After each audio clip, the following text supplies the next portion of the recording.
Nakatakdang umapela ang kampo ni dating Negros Oriental 3rd District Representative Arnolfo Teves Jr.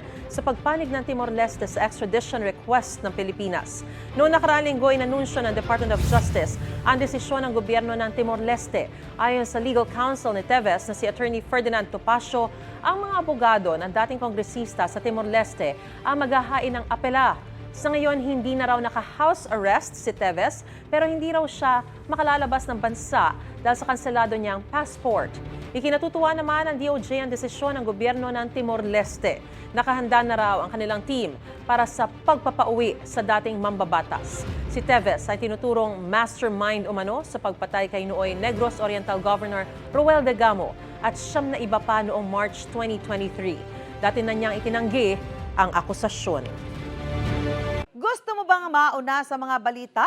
Mag-subscribe na sa GMA Integrated News sa YouTube at tumutok sa unang balita.